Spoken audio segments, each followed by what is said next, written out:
Selamat sore semua. Tunggu. Rio, kamu di mana Rio? Tolong bantuin itu pas supaya dipaskan. Tadi karena ibu profesor kita sebelah situ jadi nunggu sini. Masih banyak orang di luar, cepat masuk. Nah, itu orang dari Toyota Pak. Oh bukan. Nah kenapa kesini? Mau ikut apa? Mereka ada belanja. Oh, udah. Terima kasih untuk multimedia, untuk semua soundman yang ada di belakang. Dia tolong Papa cek. Saya mau tanya dulu suara di Instagram, Facebook, Zoom bagaimana? Tolong dijawab supaya saya bisa jelas. Lalu Instagram, Facebook? Facebook sudah bilang. Jelas juga. Zoom-nya bagaimana? Zoom yang sudah bilang Pak. Oh Zoom. Instagram, Facebooknya tolong. Tolong tulis dong. Instagram, Facebook bagaimana suaranya? Jelas, Instagram jelas. Jelas. Facebook belum ada yang balas. Ayo balas Facebook. Tolong Phil bantu cek Facebooknya bagaimana?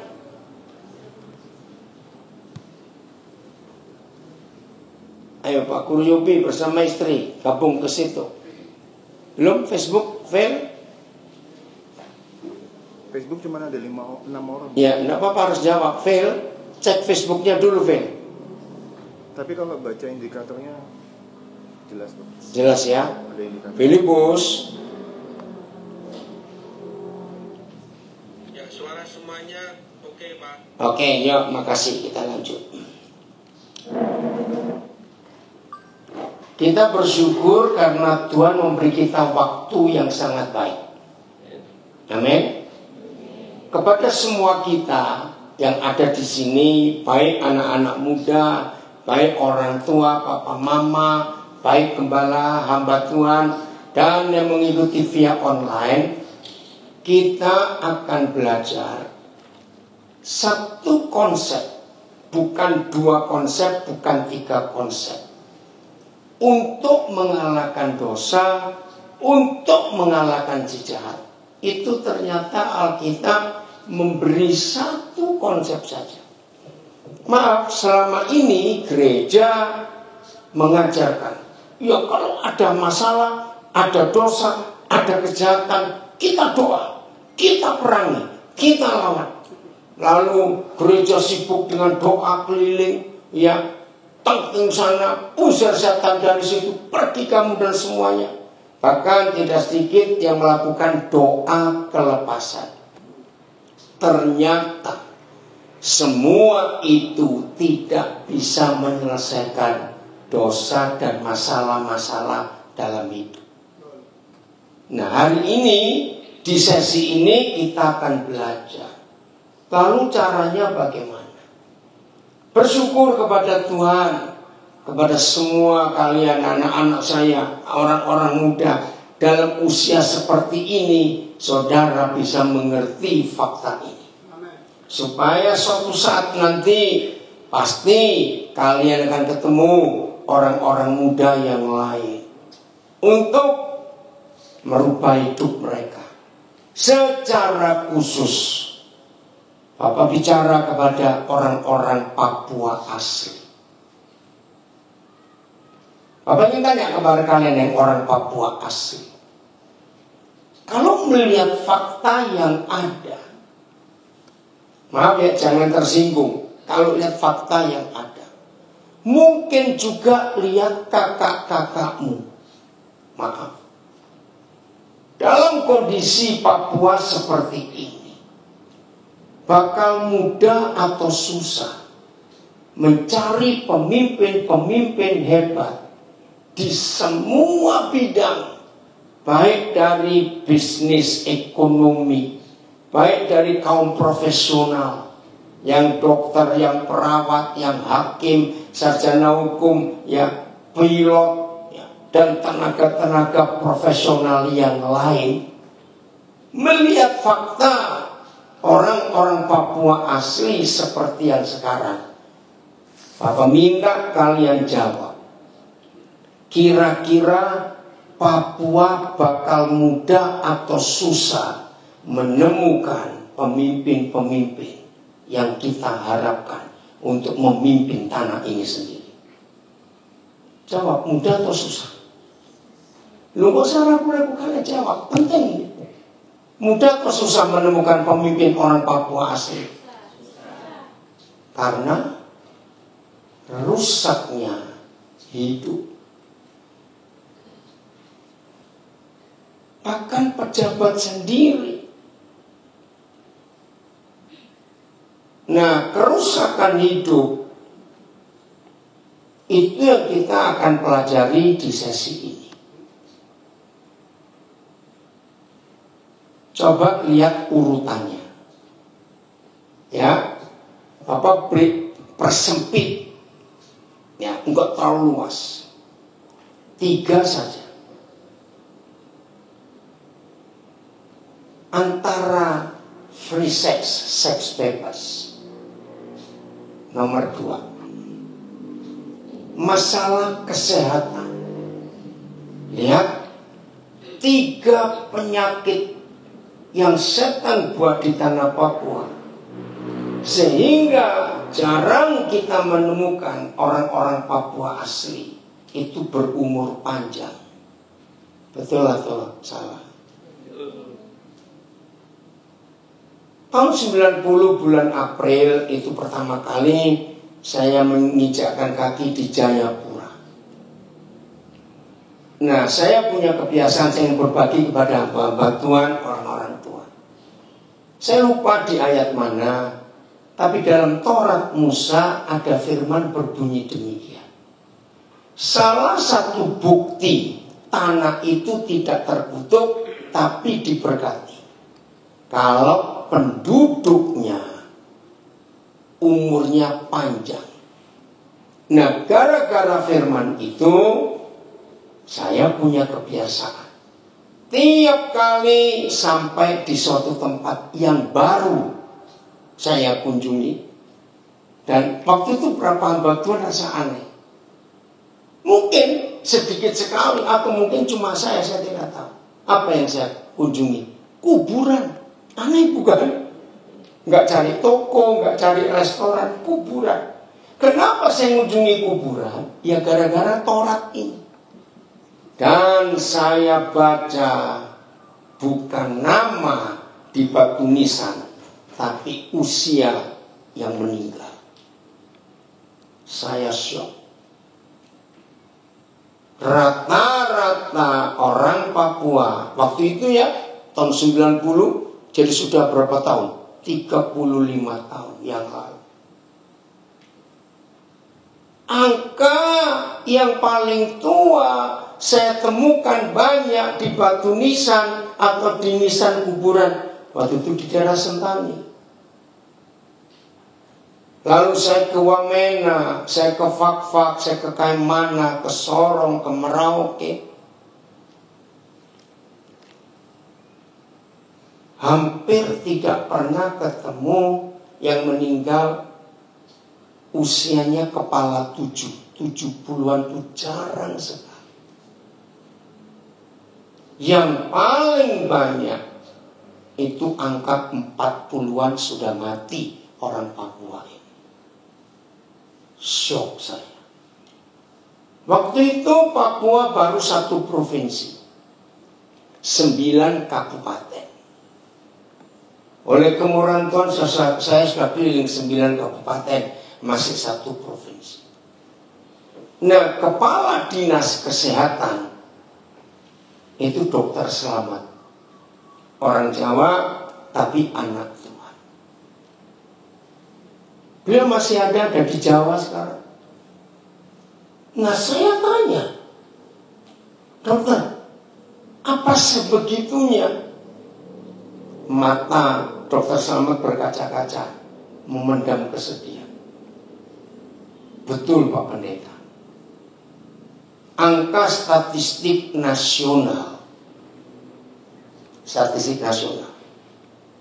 Provinsi Papua itu provinsi yang paling pendek umur dibanding provinsi lain. Dan betul, Waktu itu tahun 90-an, angka kematian bayi lahir itu hampir 50%. Saya kaget lagi, dokter, bisa punah ini Papua kalau angka kelahiran bayi itu 50% meninggal. Saya tanya, kenapa? Ini fakta. Coba ya, yang dari pedalaman-pedalaman akan tahu bagaimana Pak Pendeta bisa panjang umur. Ibu-ibu, mama-mama Papua yang di pedalamannya, kalau melahirkan, matikan, ya, maaf, langsung menjadi. Mama-mama Papua kalau melahirkan, itu baru bisa lahir aman kalau di Honai. Saya tanya, lo kenapa begitu? Sebab buat mama-mama Papua, Honai itu tempat yang rasa aman dan nyaman. Jadi waktu itu pemerintah bangun gedung-gedung puskesmas di pedalaman-pedalaman tidak terpakai. Karena ketika mama-mama ini mau melahirkan, mereka seperti ketakutan. Saya nggak percaya. Nggak berapa lama kemudian saya diberi kesempatan untuk ke Kecamatan Sugapa. Waktu itu masih masuk Kabupaten Paniai. Saya ketemu dua dokter, Dokter Kis dan Dokter Anton, tahun 90-an. Dan dua dokter ini masih ada sampai hari ini. Yang satu ada di Kediri, Dokter Kis saya lupa, Dokter Anton pindah kemana. Saya mau buktikan mereka cerita betul. Jadi mama-mama ini akan gampang melahirkan kalau di Honai. Padahal fasilitasnya, higienisnya, bisa bayangkan Honai, maaf, bersih atau kotor?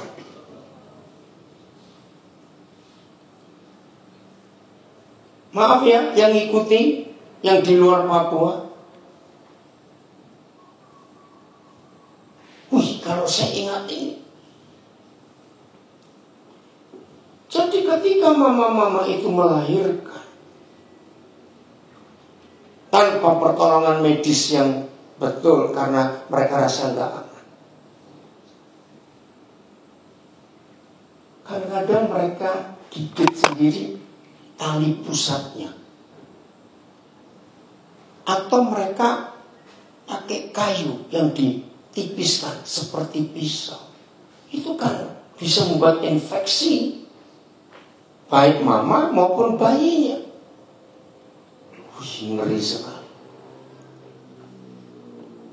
Jadi ada 3 penyakit terbesar, maaf saya berkata, yang membuat orang Papua asli bisa punah. 1, HIV/AIDS, betul tidak?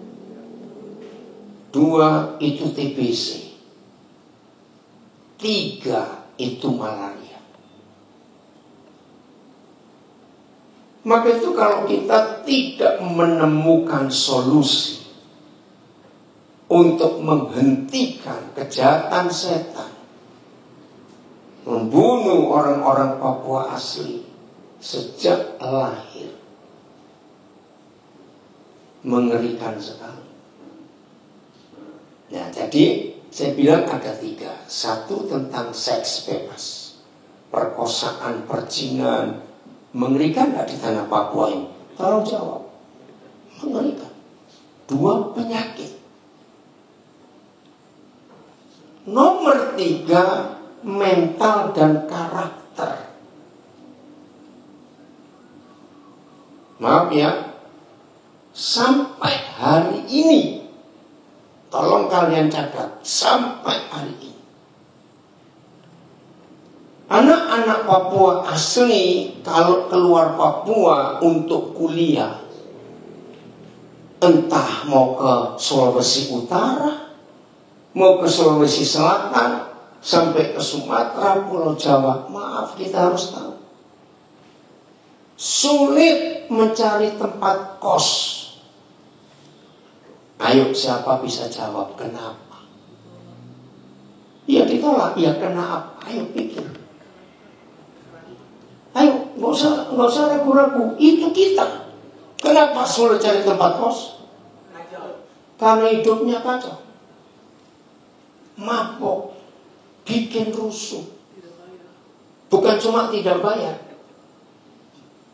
Tempat kos untuk satu orang.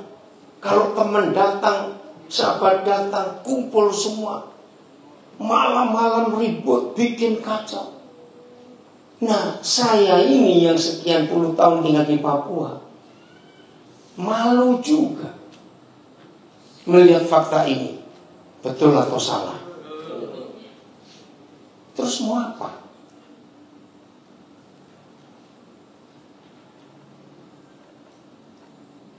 Jadi ini 3 musuh terbesar di Papua. Apa tadi pertama? Seks bebas. 2, penyakit. Penyakitnya ada berapa? 3. Apa saja? HIV, AIDS, malaria, TBC.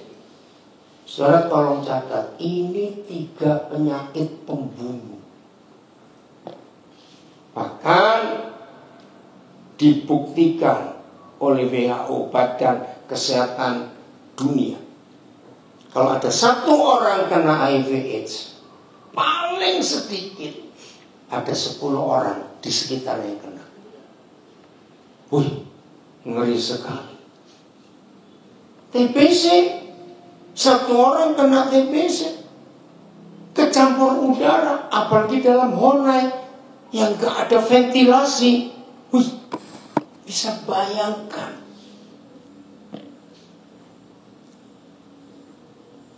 Belum lagi adat mas kawin. Sehingga pemuda-pemuda orang Papua asli sulit menikah karena mas kawinnya mahal sekali. Nah itu sampai hari ini saya belum menemukan jalan keluar bagaimana memberantas adat mas kawin. Saya ketemu cara, tapi ini sadis. Tapi harus begini, biar mama papa kita mati dulu, lalu dari kalian yang menghapuskan. Setuju tidak ngomong ini? Agak kejam ini, tapi adat mas kawin ini penyebab free sex. Betul tidak? Namanya manusia normal. Maaf, pasti butuh seks, tapi gak bisa menikah karena mas kawinnya. Maka itu orang-orang Papua, orang-orang tua Papua asli, kalau yang lahir anak perempuan, wih, mereka bagiannya luar biasa. Kenapa? Johnson itu dia. Karena pasti dapat mas kawin. Tapi kalau yang lahir anak laki, mereka kecewa. Sehingga banyak anak-anak muda, pemuda-pemuda Papua ini tertolak hidupnya karena harus bayar. Saya katakan ini ada dari setan, betul, setuju ini? Karena itu merusak. Jadi ingat ya, kalian kalau dewasa nanti ambil kesepakatan, hapuskan adat mas kawin. Katakan amin dong. Harus dari kalian sekarang. Ini mengerikan sekali. Nah, dari semua bentuk kejahatan ini, ternyata cuma satu solusinya. Kalau jalan keluarnya, penyelesaiannya cuma satu hal, itu mudah atau susah? Jawab dong, mudah atau susah? Mudah, cuma satu. Apa penyebab semuanya itu? Rasa tidak puas, rasa kurang. Nah, saya ajak mikir dulu sebelum kita lihat firman-Nya. Maaf, saya beri contoh jelek. Binatang, anjing, termasuk babi, termasuk semua hewan, ayam, apa saja. kalau mereka sudah kenyang, diberi makanan yang enak, mereka makan tidak? Tidak. Ditolak aja tidak. Sombong betul mereka. Nah, ini yang kita mau cari. Sama, kalau seorang manusia itu bisa merasa puas, kenyang, cukup, lengkap, utuh, maka manusia itu tidak akan cari yang lain untuk mengisi yang kosong atau yang lapar atau yang kurang. Prinsip ini betul atau salah? Mengapa dosa dicari? Kembali jawabannya, karena ada yang kurang, ada yang kosong, sehingga orang itu tidak puas. Nah, saya lupa tahun berapa Roh Kudus mengajar saya untuk mengerti ini. Oh, jadi yang bisa membebaskan manusia dari dosa dengan bentuk apa saja. Kalau orang itu bisa menikmati puas, kenyang, cukup, lengkap, komplit. Aduh. Nah, tolong rekan-rekan hamba Tuhan dan para pengajar, siapapun juga, ini iman yang luar biasa. Roh Kudus itu memberi saya keyakinan. Dan keyakinan ini keyakinan yang kokoh. Apa saja permasalahan yang saya temukan dalam masyarakat, saya tidak tahu bagaimana caranya. Bapa di surga memberi saya keyakinan.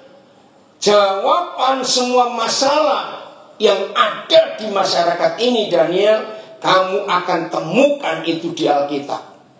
Dan saya berkata, ya, saya percaya. Nah, sejak hari itu, ini sudah berapa puluh tahun yang lalu, tiap kali saya melihat kasus di masyarakat, maka saya akan cari dengan pertolongan Roh Kudus, ayatnya di mana? Nah, ini contoh.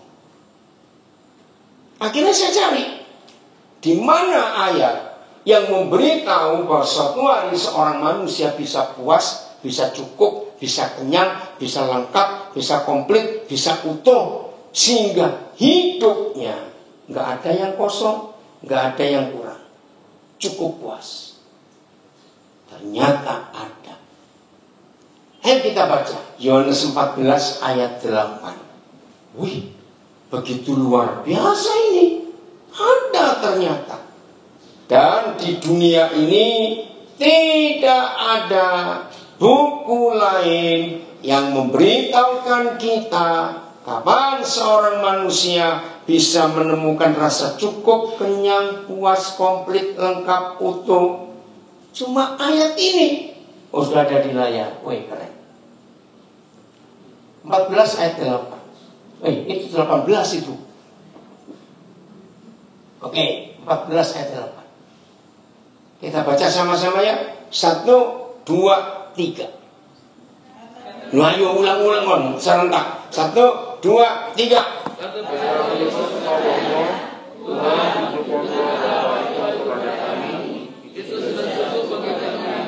Nah, ini satu-satunya. Rio, ada TSI nggak di situ? TSI ada. Ya, bacakan, dengar ya. Kemudian Filipus berkata kepada Yesus, "Kalau begitu Tuhan, tunjukkanlah Bapamu kepada kami. Hanya itulah yang kami inginkan." Wow. Tuhan Yesus tunjukkan kepada kami Bapa yang di surga itu. Karena hanya itu yang kami inginkan. Ini terjemahan sederhana Indonesia. Filipus mewakili seluruh manusia di dunia. Saya ulangi, Filipus mewakili seluruh manusia di dunia. Tuhan, kapan, bagaimana hidup ini bisa puas, bisa cukup, bisa kenyang, bisa utuh, bisa lengkap? Ternyata cuma satu. Siapa yang hadir? Bapak. Oh, pantesan. Ayo coba kita cek. Antara mama dengan papa, siapa yang sering kali menjadi target setan untuk dirusak? Ayo, papa atau mama? Cepetan. Bapak. Betul? Kenapa? Nah, karena setan tahu kalau papa rusak, maka anak-anak puas nggak hidupnya? Tidak. Kosong. Lapar. Wah, ini firman luar biasa.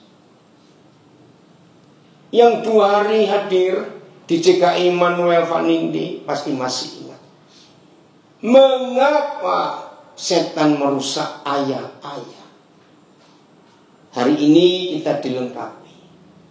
Karena sumber kepuasan hidup adalah kehadiran seorang ayah. Mengerikan sekali. Maka itu para gembala di Asaf Geng memberikan tema yang luar biasa. Hati papa itu rumah yang sesungguhnya. Wih, ini kalimat yang hebat sekali. Para teolog bertobatlah kalau hanya bicara tentang doktrin dan teologi, yang mana teologi itu sejajar dengan biologi, antropologi, psikologi, geologi, dan logi-logi yang lain. Bertobat. Tuhan, Theo dari bahasa Yunani, tidak bisa disandingkan, nggak bisa disejajarkan dengan logika manusia. Maka itu kata teologi itu kebencian Tuhan. Karena kata teologi itu merendahkan Tuhan. Sebab teologi itu membuat Tuhan sejajar dengan manusia. Logika kita. Ini kejahatan. Dan setan berhasil merendahkan Tuhan yang maha tinggi, absolut dan tak terbatas itu dengan konsep teologi. Ngeri. Dan para teolog, para dokter-dokter teologi, baca 2 ayat ini. 1 Korintus 4 ayat 14 dan 15. 1 Korintus 4 ayat 14 dan 15. Paulus menjerit, bukan cuma untuk gereja Korintus. Hal ini kutuliskan bukan untuk apa? Memalukan kamu, tapi untuk menegur kamu sebagai anak-anakku yang kukasihi.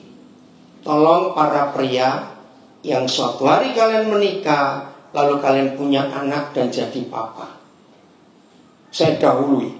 Dan tolong semua pemimpin, gembala-gembala, pengkhotbah-pengkhotbah, pendidik-pendidik, guru-guru, dosen-dosen, pemimpin-pemimpin perusahaan, manajer-manajer, pemimpin-pemimpin departemen, ya di kementerian apa saja. Jangan sekali-kali kita mempermalukan anak-anak kita. Papa-papa, ini firman. Para pemimpin, jangan mempermalukan yang kita pimpin di hadapan orang lain. Salah satu luka yang paling dalam dan susah sembuh ketika seorang ayah mempermalukan anaknya di hadapan teman-temannya. Kalimat ini betul atau salah? Ini luar biasa. Para gembala tidak sedikit kita mau negur jemaat tapi pakai khotbah. Lalu akhirnya jemaat tahu yang dimaksud siapa. Malu nggak yang dimaksud? Malu. Lihat Bapa kita di surga. Kita banyak salah terus dikit salah. Banyak. Tapi dia nggak pernah mempermalukan kita. Ayat 15. Masih 1 Korintus 4. Sebab, nah ini gereja. Baca.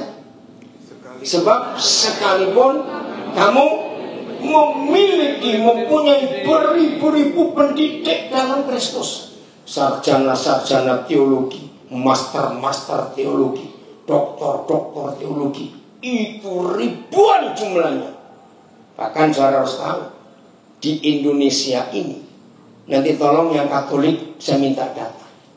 Di Indonesia ini ada hampir 600 sinode. Catat. Saya perkecil. Kalau 500 sinode itu punya 2 sekolah teologi. Sebab saya tahu HKBP contohnya punya berapa sekolah teologi. Pantai Kosta punya banyak sekolah teologi. Saya ambil 2 saja. Kalau 600 sinode lebih, saya ambil 500 saja, punya 2 sekolah teologi, berarti 1000 sekolah teologi. Kalau saya batasi lagi, mahasiswa tingkat terakhir itu ada 30 sarjana saja, berarti setahun gereja Indonesia mencetak berapa teolog? 30.000. Kemana semua ini orang? Ngeri. Apalagi zaman sekarang, orang paling suka jadi pendeta karena cuma modal cuap-cuap dapat duit. Maaf. Betul tidak? Nah ini kebanyakan guru, kebanyakan teolog. Nanti tolong yang Katolik berapa seminari di Indonesia dari gereja Katolik? Saya percaya lebih dari 50. Lalu setiap tahun mencetak berapa imam dari seminari itu? Terus kalimatnya, koma.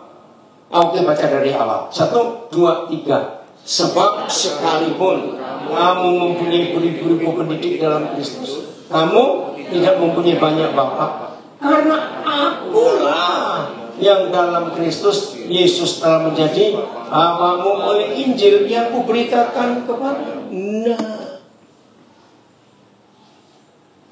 para teolog tidak akan menemukan fakta ini, sebab mereka hanya mengisi otak, logika. Seorang ayah, seorang papa itu lebih menonjolkan logika otak atau menonjolkan hati? Ayo jawab yang baik. Seorang ayah, seorang papa lebih menonjolkan logika otaknya atau hatinya? Hati. Yang dicari oleh anak-anak bukan logika bapaknya, tapi hatinya. Saya beri contoh. Sekalipun logika itu penting, karena kalau logika kita miring-miring, hidup juga miring. Tapi begini ilustrasinya. Sepintar-pintarnya seorang ayah, jenius, mungkin nggak ketika istrinya baru melahirkan sekian jam, lalu bapak ini berdiri di pinggir tempat tidur istrinya dan bayinya itu, lalu bapak ini membacakan, inilah peraturan di keluarga kita. Lu jawab. Ya mungkin tidak. Ini bapak goblok sekali. Bayi itu nggak perlu peraturan, goblok. Bayi itu perlu kasih sayang. Nah itu otak teologi. Terus belajar, kedengarannya bagus.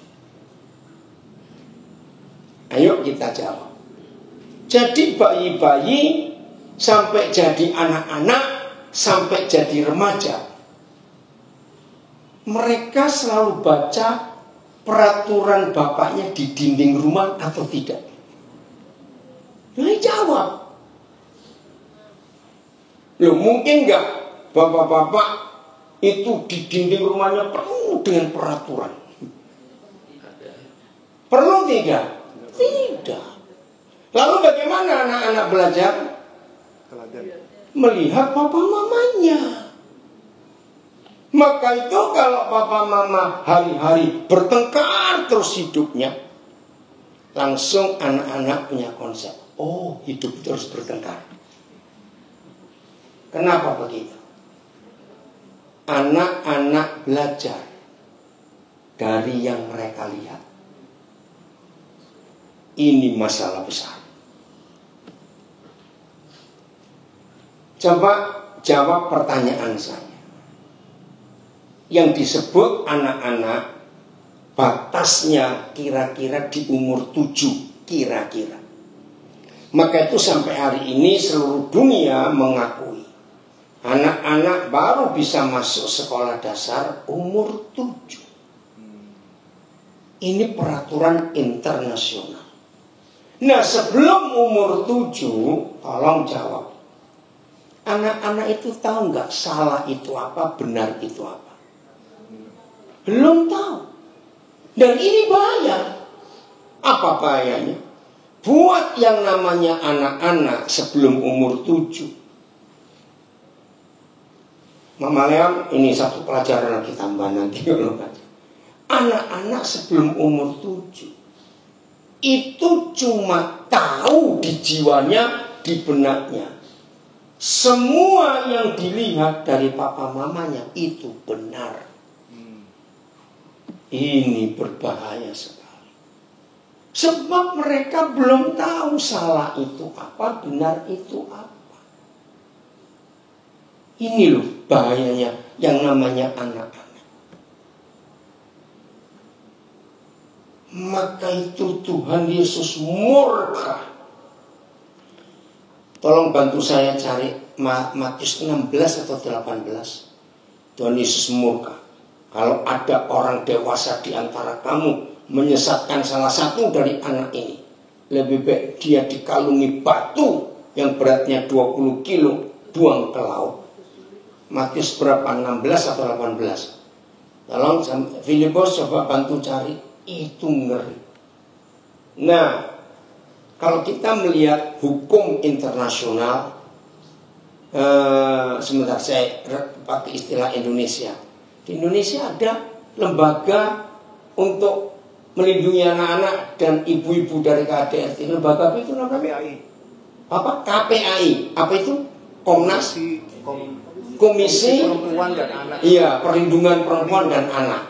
Nah, itu sebagai lembaga internasional yang diciptakan, dilahirkan di Jenewa oleh PBB kira-kira tahun 50-an yang lalu.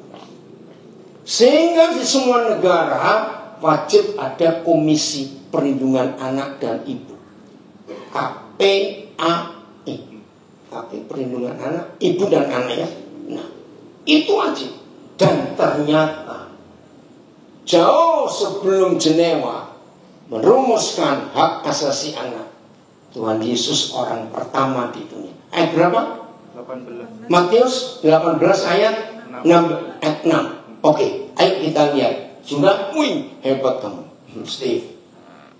Baca sama-sama. 1, 2, 3.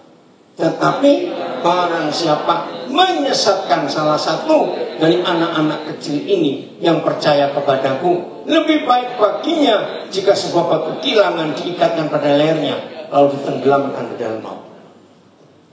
Buat saya ini ayat yang paling sadis yang diucapkan oleh satu pribadi yang penuh kasih. Sadis nggak? Nggak sadis nggak? Jago renang bisa selamat. Batu kilangan itu paling ringan, beratnya 15 atau 20 kilo. Nggak usah 15. Jago renang digandolin batu 5 kilo saja, tenggelam atau berenang. Ini 15 paling rendah, 15 kilo. masih hidup. Kenapa? Saya mau uraikan. Maaf, saya harus bicara tentang contoh yang jelek. Maaf. Yang belum ngerti, nanti ngerti sendiri. Saya nggak bisa jelaskan. Pernah dengar kasus-kasus sodomi? 100% pelakunya adalah waktu masih kecil dilecehkan. Ini 100%. Nah, waktu anak kecil dilecehkan seperti ini, dia nggak tahu kalau itu salah. Bisa bayangkan. Jadi yang Tuhan Yesus katakan ini universal. Dengan kata lain,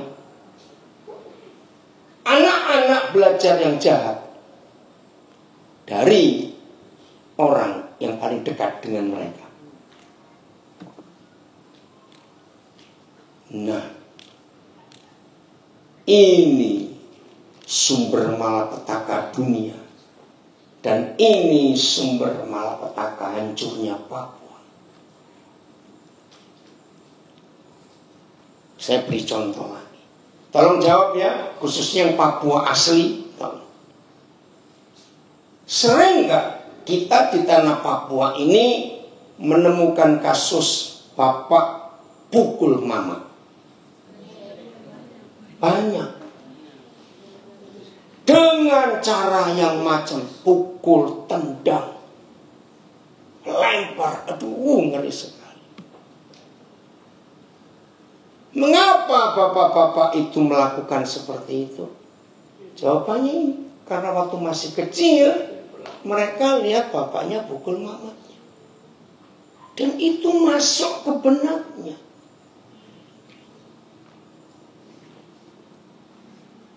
Dengan kata lain,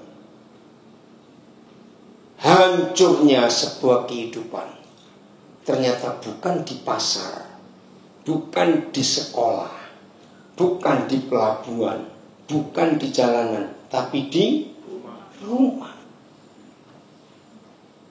Maka itu tema yang para hamba Tuhan milih. Hati Bapa itu rumah sesungguhnya.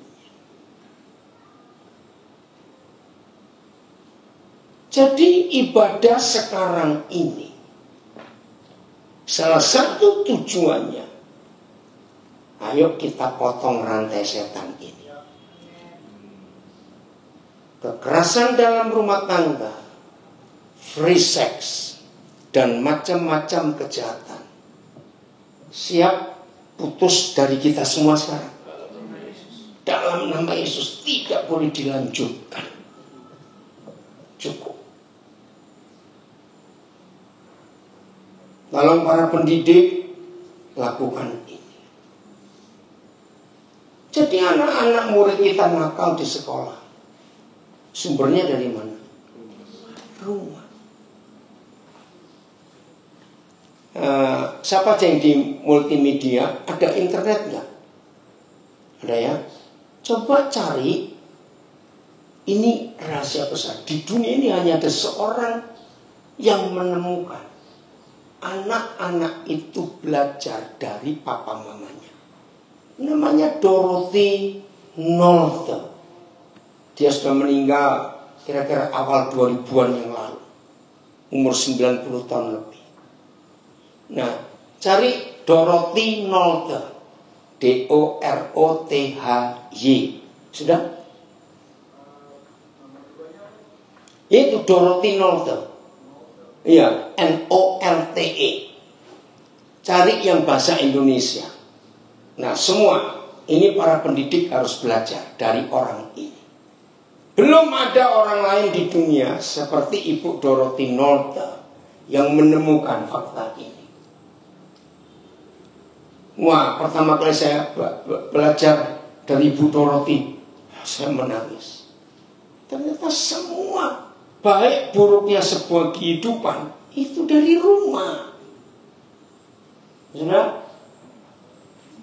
Apa? Oh, ada. Ada ini.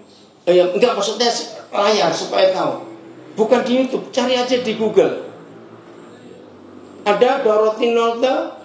Nah, coba cari yang bahasa Indonesia. Anak-anak belajar dari Orang tua. Nah itu jika anak hidup itu bahasa Indonesia. Tolong kalian catat ya semua. Yang belum pernah tahu mengikuti online harus tahu. Ada di situ. Instagram ada. Betul, Instagram ada ya. Oke, Mama Leon boleh baca tapi bagus kalau ada tulisan. Bisa? Bisa nggak saya tanya? Steve? Mana? Oke, mau kecil ya. Oke, Mama Leon baca dulu. Pelan-pelan tapi ya. Jika anak hidup dengan celaan, So diejek, bodoh lu, jelek kamu. ia belajar memaki. Ya, belajar memaki. Terus, Jika anak hidup dengan permusuhan, diajar permusuhan di rumah, papa mama suka bertengkar. ia belajar membenci. Terus, Jika anak hidup dengan cemoohan, dia dicemooh, ya, ia belajar rendah diri. ya, nggak percaya diri, minder. Terus, Jika anak hidup dengan hinaan, ya dihina, belajar apa? ia belajar menyesali diri. Nah, akhirnya nggak bisa bertumbuh. Nyesel, kenapa aku jelek, kenapa aku bodoh, kenapa? Terus, Jika anak hidup dengan toleransi, nah, mulai dari sini hasilnya anak-anak luar biasa. Dengan toleransi, ia belajar menahan diri. nah, enggak gegabah, enggak panas hati, belajar. Terus, Jika anak hidup dengan dorongan, ya diberi semangat, kamu bisa nak, ayo kamu mampu. Ada papa di sini. Terus, ia belajar percaya diri. nah, jadi pede. Dan seorang yang punya kepercayaan diri kuat dia akan jadi pemimpin. Terus, Jika anak hidup dengan pujian, ya, ia belajar menghargai. amin. Terus, Jika anak hidup dengan diperlakukan adil, ya, dengan keadilan, ia belajar keadilan. amin. Terus, Jika anak hidup dengan rasa aman, ya, rasa aman, papa mama melindungi. Tolong ya guru-guru, perhatikan anak itu.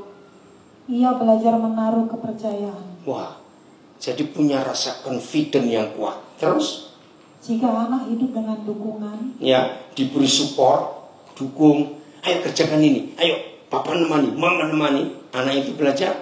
ia belajar menyenangi dirinya. Wih, hebat sekali. Terus, Jika anak hidup dengan kasih sayang dan persahabatan, nah, hasilnya, ia belajar menemukan cinta dalam kehidupan. kalimat terakhir itu saya menangis. Kalimat terakhir, Jika anak hidup dengan kasih sayang dan persahabatan, ya. ia belajar menemukan cinta dalam kehidupan. Terus ada lagi? Habis. Oh enggak, ada satu. Berarti bahasa Inggrisnya. Maka kalau anak-anak pasti ada yang kurang, Rasul. Maka dunia akan menjadi tempat yang paling indah untuk ditinggali, untuk didiami. Rio coba lihat bahasa Inggrisnya ada enggak? Ini berarti ada yang kurang bahasa Indonesia. Kalimat terakhir itu luar biasa. Oke. Enggak ada lagi. Oh bagus ini sudah ya. Apa? Ada Pak Gembala? Oh sama. Yang bahasa Inggris coba. Terus keluarkan bahasa Inggrisnya. Kalimat terakhir itu hidup sekali. Ya. Tolong dicetak nanti ya. Ini jadi pegangan hidup yang luar biasa. Maka itu tema kita nggak main-main. Hati Bapa itu rumah yang sesungguhnya. Bahasa Inggrisnya coba. Ini nih. Ada? Oh ya, coba ya. Saya bacakan ini. Atau kamu baca. Bahasa kalimat terakhir saja. Bahasa Inggris.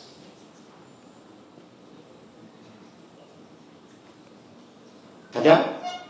Tolong, ini penting sekali yang di rumah ngikuti. Mereka belajar bahwa dunia adalah tempat yang menyenangkan untuk ditinggali. Nah, itu buat saya. Wow. Mengapa dunia jadi tempat yang menakutkan? Karena orang tua penyebabnya di rumah. Orang tua rajin maki, rajin bertengkar. Bapak, mama sering saling menyalahkan, berteriak. Maka anak-anak rusak hidupnya. Coba ulangi lagi, Mama Len, kalimat terakhir itu bagus. Tolong ya, yang ikuti via online. Saya harap yang di Facebook, Instagram juga bisa menemukan Dorothy Norton. Itu diterjemahkan ke 200 bahasa lebih. Ini tulisan bagus sekali. Dan selalu akarnya sumbernya dari Alkitab. Ya, kalimat terakhir aja. Jika anak-anak hidup dengan keramahan, mereka belajar bahwa dunia adalah tempat yang menyenangkan untuk ditinggali. Setuju? Jadi semua dimulai dari rumah. Maka itu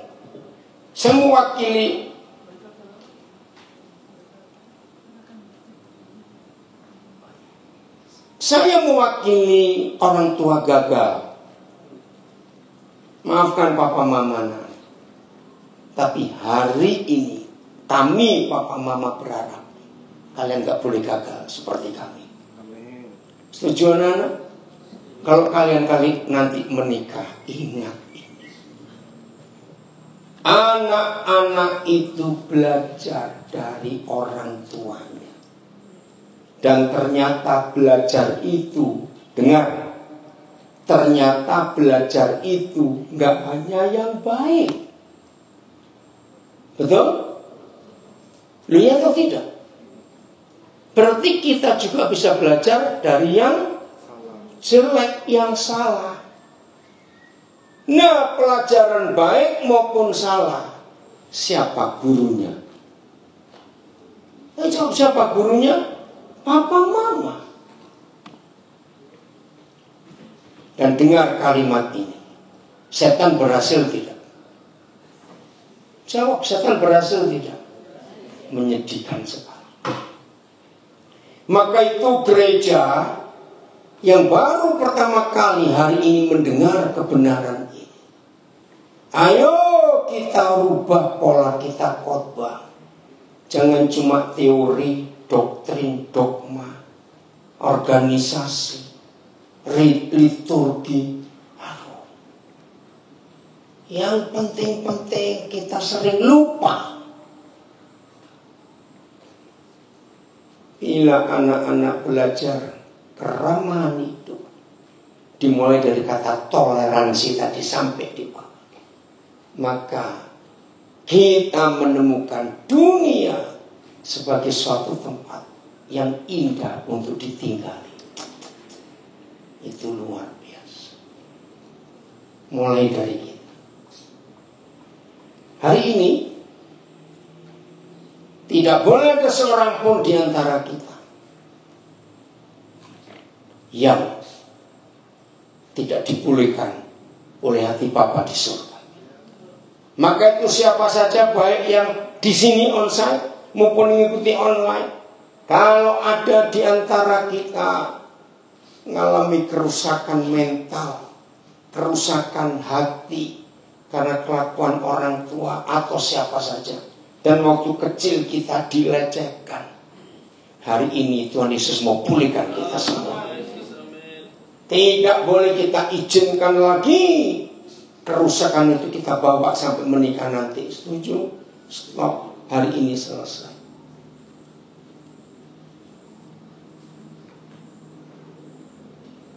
Kenapa Daud, orang pilihan Tuhan, bisa jatuh dalam dosa sengeri itu? Bukan cuma berzina, tapi akalnya jahat. Dia bunuh suaminya, lalu ambil istrinya. Aduh, itu rusak sekali. Saya lupa tahun 78, 79, ketika Roh Kudus membawa saya untuk mencari sumber masalah Daud. Kok separah itu hidup orang ini? Nah, dari kisah ini saya menemukan untuk menolong banyak rekan hamba Tuhan yang punya kasus. Karena tidak sedikit hamba Tuhan juga punya kasus masalah seks, masalah macam-macam. Ternyata dari kecil. buka dua ayat ini. Mazmur 27 ayat 10. Kenapa Daud rusak? Kenapa dia hancur? Mazmur 27 ayat 10. Mari kita lihat. Waduh, ini menyedihkan. Ini hancurnya hidup Daud. Ayo kita baca sama-sama. 1, 2, 3. Sekalipun ayahku dan ibuku meninggalkan aku. Stop. Buat anak, kalau ayah dan ibunya menolaknya, sakit. Lu jawab, sakit. Dan itu terjadi di tanah Papua.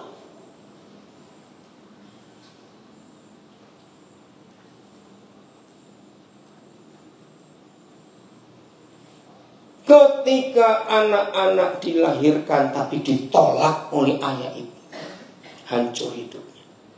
Tapi puji Tuhan, Daud menemukan siapa? Baca dari awal. 1, 2, 3. Sekalipun ayahku dan ibuku meninggalkan aku, Namun haleluya. Jadi kalau ada di antara kita, tolong semua kita yang ikut belajar hari ini, yang bertemu anak-anak yang tertolak, ayo hari ini kita jadi wakil Tuhan, wakil orang tuanya untuk menerima anak-anak itu. Amin. Ini rusaknya Daud, karena dari kecil ditolak. Mazmur 51. Saya lupa ya, ayat 7 atau berapa, coba cari. Daud berseru, aku dikandung dalam dosa, ya, diperanakkan dalam kesalahan. Itu Mazmur 51 ayat berapa? Coba cari. Ini penyebab. Ayat 7. Ayo, Mazmur 51 ayat 7. Nah, kita akan belajar psikologi dari hal ini. Baca sama-sama. 1, 2, 3. Sesungguhnya dalam kesalahan aku diperanakkan, dan dalam dosa aku dikandung oleh ibuku. Kenapa Daud mengatakan kalimat ini? Ternyata ini penderitaan. Saya bersyukur berapa puluh tahun yang lalu bertemu dengan seorang hamba Tuhan dari Indonesia, namanya Pendeta John Paul. Sudah meninggal beliau. Nah, ini hamba Tuhan yang saya kenal. Bukan hanya mengerti bahasa Ibrani Alkitab, tapi Om John ini sama dia Om John adalah hamba Tuhan yang belajar sejarah Yahudi Perjanjian Lama. Nah, ketika orang-orang Yahudi di zaman dulu menuduh istrinya berzina, tapi setelah dibawa ke pengadilan para imam, tidak ditemukan bahwa istri ini berzina dan sudah mengandung. Nah, rupanya bapaknya Daud ini nuduh mamanya Daud, kamu berzina. Aku tidak merasa, ini bukan anakku. Nah, setelah diproses dalam pengadilan imam sesuai hukum Taurat, tidak dibuktikan bahwa ini berzina. Lalu pengadilan para imam menemukan ini anakmu Isai, tapi Isai tetap tidak mau mengakui. Jadi ternyata Daud sudah ditolak sejak dalam kandungan. Nah, ibu-ibu yang dituduh berzina dan tidak diakui oleh suaminya, coba jujur, kalau kita wanita sudah menjadi istri dari suami, ternyata di perut kita ada anak yang enggak diakui oleh suami. Bagaimana perasaan ibu ini bawa anak ini? Bisa terima enggak? Tidak. Nah, dalam tradisi Yahudi pada zaman itu, maka seorang istri yang sedang mengandung dan dituduh berzina tapi tidak terbukti, maka kalau istri ini pergi ke acara apa, bertemu orang, sambil pegang perutnya, dia akan ngomong, aku ini mengandung Maaf, aku ini nanti akan melahirkan anak dalam kesalahan. Dan aku sedang mengandung dosa karena bapaknya tidak mengakui. Bisa bayangkan penderitaan Daud. Nah, dari dua ayat ini saya menemukan. Saya pakai kata mungkin, karena saya nggak pernah memberi kepastian, padahal saya yakin itu. Anak yang ditolak dari dalam kandungan akan mempunyai goncangan jiwa. Ngeri sekali. Dan ini terjadi berapa ribu tahun yang lalu. Maka itu jangan anggap salah ya kalimat ini, karena saya bertanya bertahun-tahun. Kok enak Daud diampuni? Bunuh suami orang, ambil istrinya. Itu jahat nggak saudara? Jahat sekali. Tapi kenapa? Catat loh. Sampai kitab Wahyu, Yesus tetap disebut anak Daud. Berarti anaknya siapa? Pembunuh dan pezina. Kok bisa? Nah, itu saya nggak terima. Maaf, bisa nggak orang lain ikut dokter? Coba boleh kok, ini manusia. Nah, ternyata ini penyebabnya. Dari kandungan dia sudah menderita. Nah, karena orang Yahudi tidak mungkin menggugurkan kandungan.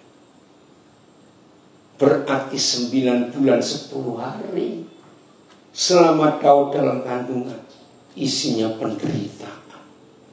Karena papanya nggak suka, mamanya pun nggak suka.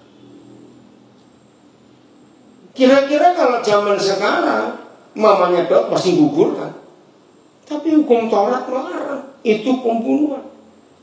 Maka itu sambil jalan perut besar, mamanya Daud berkata, nak kamu celaka sekali. Bapakmu nggak ngakui kamu. Mama dengan malu mengandung kamu. Nah, saudara, dari kisah Daud ini maka kita belajar. Ingat kalimat pertama, hanya ada satu cara menyelesaikan masalah dosa kejahatan. Masih ingat tadi? Bukan dengan doa puasa, bukan dengan didoakan, bukan dengan doa kelepasan, bukan dengan baca Alkitab, bukan sibuk melayani. Selesaikan dari rumah. Kalau ayah ibu kita sudah tidak ada, ini dia, gereja harus mewakili. Nah, bagi beberapa saudara yang tahu pelayanan kami suami istri sampai hari ini, kenapa dengan begitu mudah Tuhan berikan banyak anak-anak? Ya gara-gara Tuhan menunjukkan saya rahasia ini jauh sebelum saya menikah. Ini firman dahsyat sekali. Tolong cari rekamannya yang hari Senin dan Selasa di JKI Immanuel supaya sambung terus. Betapa dahsyatnya setan merusak kehidupan lewat papa mama kita. Janji ya, anak-anak, papa pesan kalau besok kalian menikah, setuju? Jangan rusak hidup rumah tangga. Jangan ada free sex. Ayo kita jaga. Bagian terakhir, hati-hati. Kasih dengan cinta itu beda. Tolong catat. Kasih dengan cinta itu beda. Bedanya apa? Percepat saja. Di dalam kasih tidak ada seks sama sekali. Tapi di dalam cinta pasti ada seks. Dan itu Tuhan yang ciptakan. Seks itu kudus, seks itu tidak jahat, seks itu tidak dosa. Tapi seks yang kudus ini jadi jahat kalau digunakan bukan untuk suami istri. Maka itu jangan ada seks bebas di antara kita. 1 Korintus 6 ayat yang ke-16. Ayat 17 dulu. 1 Korintus 6 ayat 17.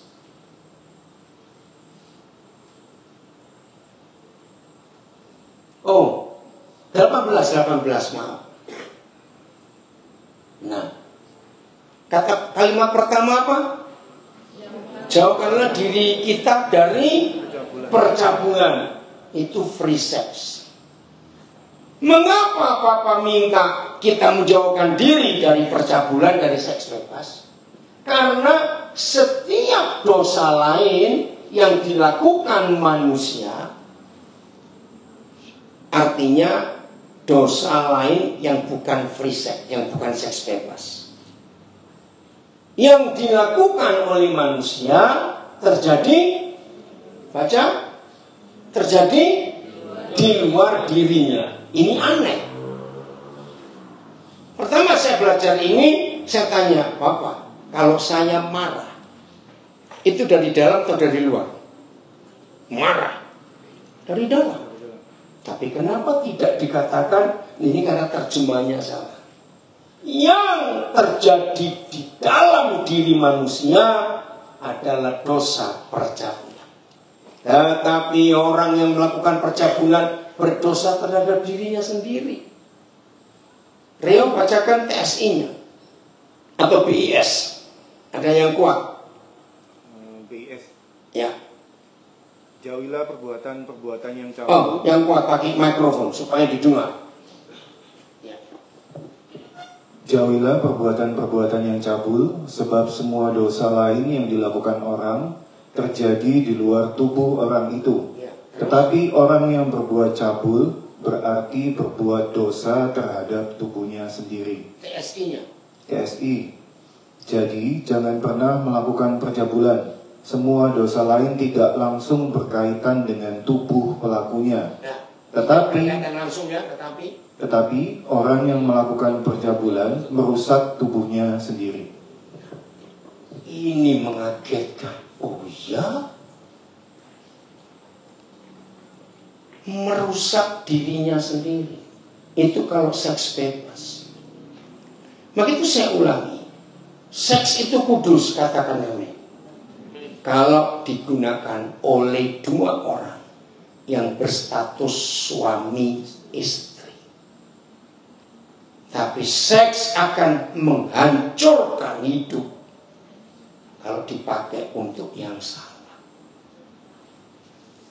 Jadi salah satu kerusakan kehidupan, kembali ke Papua, ya karena seks bebas ini, betul tidak? Di mana-mana. Hari ini stop. Jangan ada itu.